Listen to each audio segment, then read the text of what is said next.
Welcome, everyone, to our presentation for the Applying Communication in a Complex World conference. Unfortunately, we cannot join you in Toronto this year. However, we are recording this podcast of our presentation. My name is Helen Millham. I'm from the University of Hartford here in the United States. With me today is Dr. Diana Rios from the University of Connecticut, also in the United States. Unfortunately, our third colleague, Graciela Quinones Rodriguez, could not join us today, but we appreciate all the effort she has done on this project. So now let's start our conversation about gendered size, race, class, and mental health. Reinventing Charlotte Vale from the 1942 film Now Voyager. So, Diana, I know when you first talked to me about this, you were saying that you were bringing this film into your class at University of Connecticut. But your class is about Latinas and the media. Yeah. And Charlotte Vale, Betty Davis, is a white woman. That's right. And so the question you're asking is how and why? There are many reasons. First of all, there was a film, a series, a TV series actually, that they viewed before, that they were in charge of for assignments before they watched Now Voyager. And that one had a particular character named Blanca, and the series is called Pose. She's a transgender person and going through many issues and seeking her identity and formulating her identity and developing her identity. And so for Now Voyager, I saw that there would be a great opportunity to bring in a landmark 1942 film, a classic era film that the students probably did not know about, and with a star that made an important impact in film for women and for the industry, that's as characters and also as a professional. And I wanted them to be able to, the students able to do a contrast between the characters, because Blanca is Latina and does not come from money, and she's disenfranchised, happens to be disenfranchised. But Charlotte Vale, who the character in this film, comes from big money, and but she is tremendously impacted by her environment and is struggling.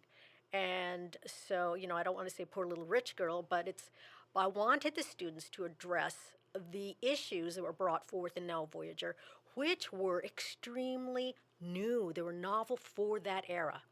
For that era, the woman's film, and this is called the woman's film, and this is made film history. This film addressed mental health during an era when people did not talk about emotional stress and distress, when women did not talk about being independent, when women did not talk about their identity and searching for ways to be a woman or how they wanted to be a woman. They did not talk about verbal harassment and bullying. They didn't talk about those things. And so in today's era, or the era that is in Pose, people are more talkative about their struggles with their friends, and more talkative about getting help, getting assistance. So I wanted to use this film as a tool to let students know these issues that women have faced have gone on for decades, for generations. So as they have gone on, let's say through this character in the last century, these issues are also relevant today. So today, we can talk more freely about mental health. We can talk more freely about bullying among peers in the family, verbal harassment. We can talk about the negotiation of our gender identity, of our sexual identity. And so those things are more open. I'm not going to say that there are, absolutely open, because there are still challenges, but I wanted to give the students an opportunity to bring that forward, and with the proposed 2025 release. I say, if in 2025 there was a new now Voyager, what would be in it? What things would be carried forward, or what things would be changed? And so they had, the different writing assignments, where they could do some comparison contrast with Blanca from Pose, and then from with Charlotte, but also some individual questions about Charlotte's journey, getting well, her journey getting over abuse, her journey about deciding what type of role she wanted in society in relationship to a man. Did she want a man? Those types of questions. Excellent, excellent. It sounds like it was a fascinating assignment and a wonderful opportunity for students to see how things have changed, yet also sadly stayed the same. Mm-hmm. So, and I know you pointed out certain key areas, and so why don't we start talking about those major themes that you and your students found? First off, this issue of size, gendered sizes is how we're terming it with the title of this presentation. So, we watched the film today, and Betty Davis does not strike me as someone who would be called fat or overweight. Yet her mother, picked on her, bullied her for her Yeah. appearance and her weight. Yeah, and it's true when one sees that, you're thinking, why the character does not look like a large size in my view either, but the mother is picking on her, and with there's a lot of verbal abuse and put downs. I mean, horrible treatment from her mother, and so she's dealing with. And the students write about this. They name it, because I didn't name it. They say body shaming. They say body shaming, that they saw in the film, because they saw clips, but also they saw the film. They say they saw body shaming, and that was horrible. Of course, it's horrible. They say today, if in a re-release of the film, audiences would be triggered by a person doing body shaming to someone else, especially someone's mother who's hating on them. And they suggested, they didn't seem to be sure. The students didn't seem to be sure if that would be included or not. But they knew. It indicated their statements indicated that they felt that body shaming should be addressed in some way, because I mean, they're at an age, the level of the class are juniors and seniors. They're at an age where they can be more, I think, critical, have more critical thinking skills regarding their themselves, their bodies, but also they have had to negotiate body shaming, but and definitions of what their body should, quote unquote, should look like. And they are at different, they're in that special age where they're still growing, even though they don't think they are, but they are. They're still developing physically, and they're working on that, on a day-to-day. So they are struggling with that, and so I'm glad that they saw it as very pertinent. They didn't necessarily have to pick up on different keywords I put in there. Some things they did not. But this one they did. They were really keyed into the horrible way in which Charlotte, the character in Now Voyager, was treated by her mother and by family members, and that's something that she had to get over with, work on, and get by, get through, struggle through, get over, get over the mountaintops. Something that she had to break out of. Yep. So I am actually looking at one of your students' discussion posts here, where they talk about, a major point of contention between Charlotte and her mother are Charlotte's looks. Quote, her eyebrows are too bushy, she is fat, so to speak. She does not wear enough makeup.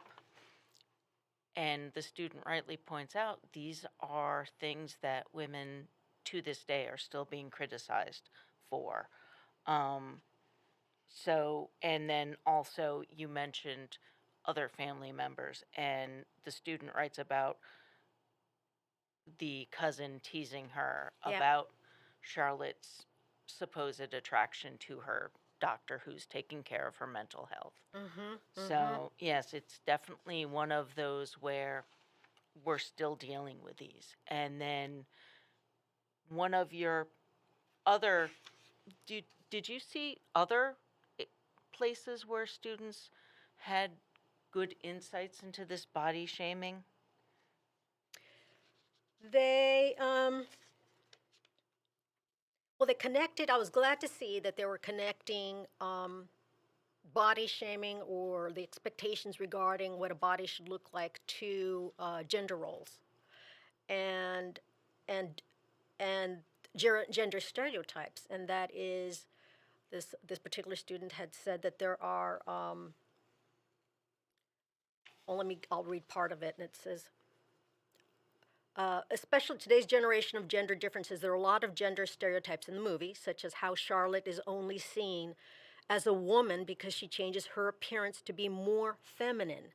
So connecting that to body size and shaming, so Charlotte does change toward normative expectations in order not to get flack from people. And it could be the way Charlotte wanted to be, but we really don't know. Did she do that simply to appease society, or did she do it from herself, from inside? Was that really an inside decision? We'll never know that, and we can do a lot of analysis on that. But in order to be, as soon as she made the change, according to the films, she lost weight and changed her physical appearance. I mean, clothing, uh, wearing makeup as defined by norms in our society. Then she becomes acceptable, and then she's not shamed anymore. People or in her sphere like her more. But she still is able to carve out her identity and still push back against the expected gender norms as far as her relationships, because Yeah. she's very clear with one of the men she's romantically involved Yes. with that she has no desire to marry. Absolutely. I think that is, I think, a very key moment regarding Charlotte's personhood, and that is she does change to be look more sophisticated. She does wear makeup. She wears beautiful clothing, aesthetically beautiful. She appears to be more charming. She has her more charming in her manners and interactions, her interpersonal communication with others.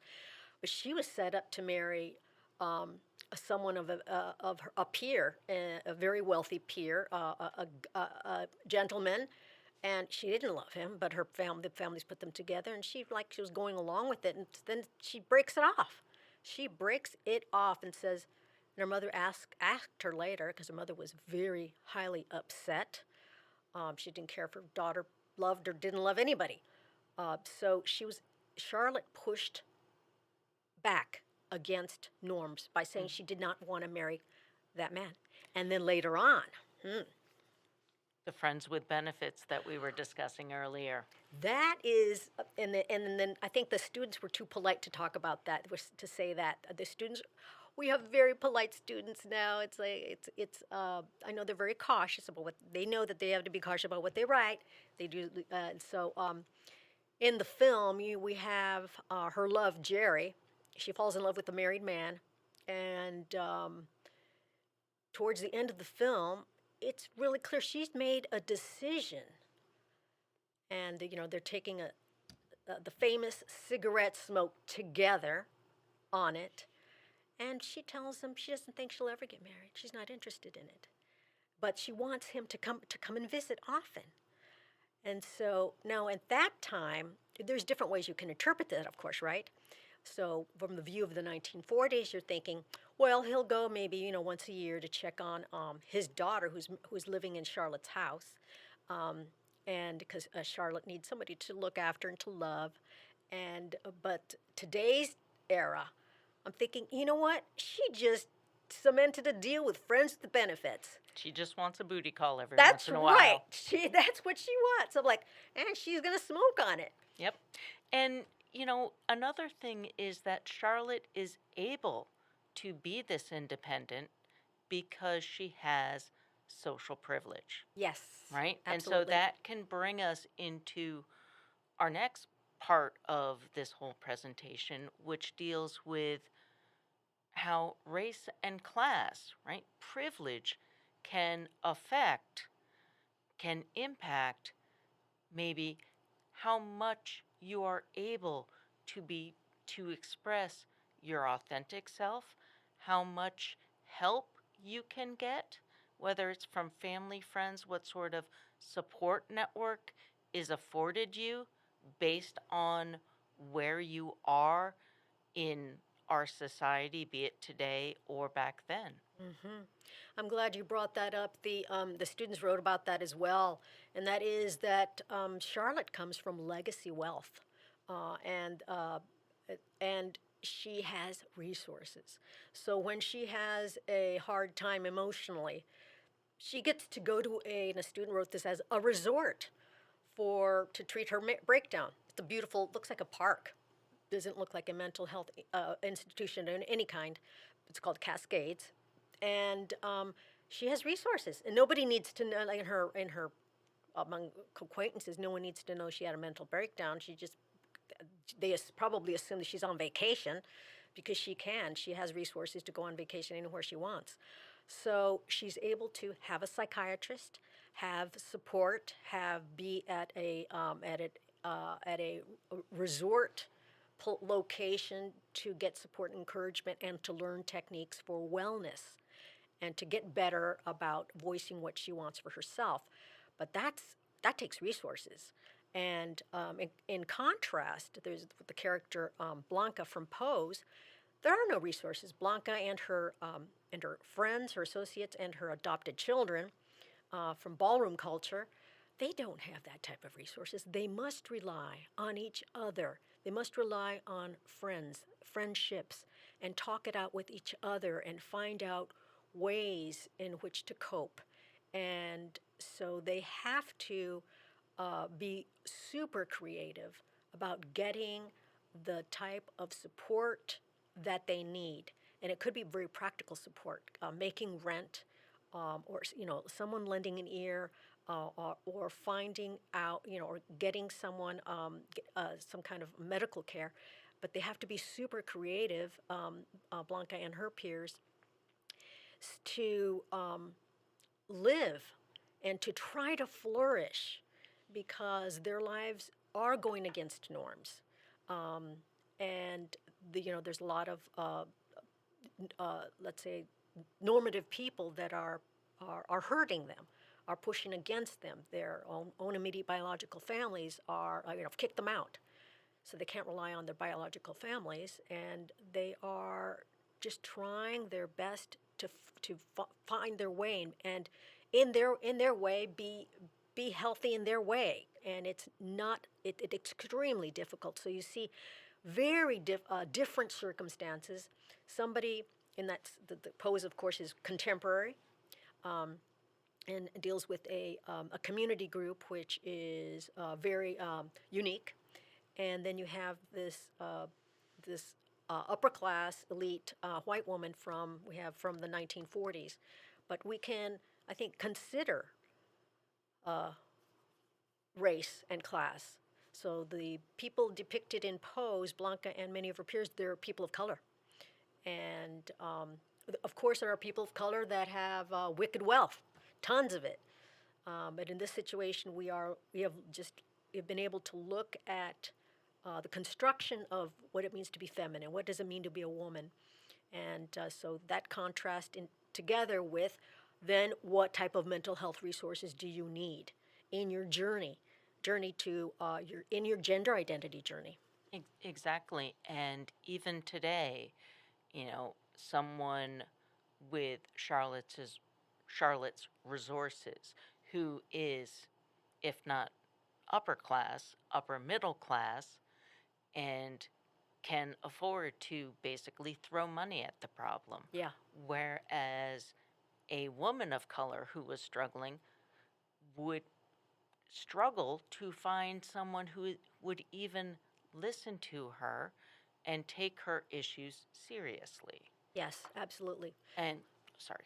Go ahead. Yes, the point about resources, because the characters in Pose have compounded challenges, so it is difficult for them even to support each other at different times. It's kind of like a jigsaw puzzle, because they cannot always support each other all the time, because each individually are going through many things. So it is very interesting to see that, but they are, try to do the best they can with assisting each other, because they know that's their family that they've created, and because they need the support. Whereas, as you say, the a situation like the character Charlotte Vale, her cousin can throw. Is it a cousin? Yes, can throw money at the problem. Her mother can throw money at the problem. She can throw money at the problem and get assistance that way. Exactly. And, this is a good segue into talking about, again, the mental health issues seen in both the current contemporary, rather, television show of Pose and this film from 1942, right? The last century. Yep. Yep. Back then, right? Last century, we as a society, right? The mores of our society were that mental health was not discussed. Oh, absolutely not. And yes, if you had the resources, you went to someplace that was like a resort or a spa. Maybe you were taking the waters. Yeah. But if you didn't have those resources, then you were in quite literally an asylum. Yeah. Where, or worse, or much, much worse. So, that is definitely, I think, as far as society has come, within the last 10 years alone, we have become more open to talking about it. And so your students are of that Gen Z era, that Gen Z generation, rather, who are more open, more willing to talk about their mental health, more willing to advocate for their mental health. And reading through their responses, they gave some really thoughtful responses on the state of Charlotte's mental health, how it compares with Blanca. So I think I had page 16 of where you printed out all of the student responses. And the one student is talking about the toxic relationship, the toxic environment that Charlotte was experiencing living with her mother in the house, having to act as sort of a caregiver for her mother who is constantly putting her down. And back then, we would not have used that term of toxic. I know it. Yeah, today we have more words to express our environment. So that the students were using the word toxic. They were using the word bullying. They used a lot of other terms that are of the contemporary era. So with one student, like on page 16 that you're referring to, they write, we see both characters, meaning Blanca and Charlotte, both characters suffering from mental, emotional, verbal, and even physical abuse. Blanca and Charlotte grew up in a toxic environment and a society where mental health was taken lightly. So he's talking about Blanca's suffering, but the student also knows that it goes on that that the way they both suffered, but of course the resources are different. But the student also goes on later on in their post to mention the support that both Charlotte and Blanca got. Yep. Because they write about, I believe the people Charlotte and Blanca met played a huge role in the rest of their development, Mm-hmm. which allowed the two characters to express who they always wanted to Oh, yeah. represent Mm-hmm. without having the worries about being judged. Yep. I think that was an important observation or analysis of the student, and that they were, and thinking about the environment of each character, so that Blanca carved out a piece of something that could work for her. It wasn't perfect, and things did not always go well at all. And she had some serious ups and downs. But their the environment and how they were able to manipulate that could work for their benefit. That, and this is just, it's making me, our discussion today is making me want to not only go back and revisit Now Voyager with a fresh eye, but also check out Pose because I haven't seen it. Mm-hmm. And so this is really, really intriguing me. Mm-hmm. And I want to thank you for not only joining me here today in the studio, but also for coming up with this fantastic idea and, sparking these great conversations, not just between the two of us, but with your students. Well, it's been wonderful working with you as always. Looking forward to our continued projects. We have more on the way, as you know. So we're going to probably wind up back in this room doing some more work. All right, so stay tuned for that, folks. Thank you again for watching.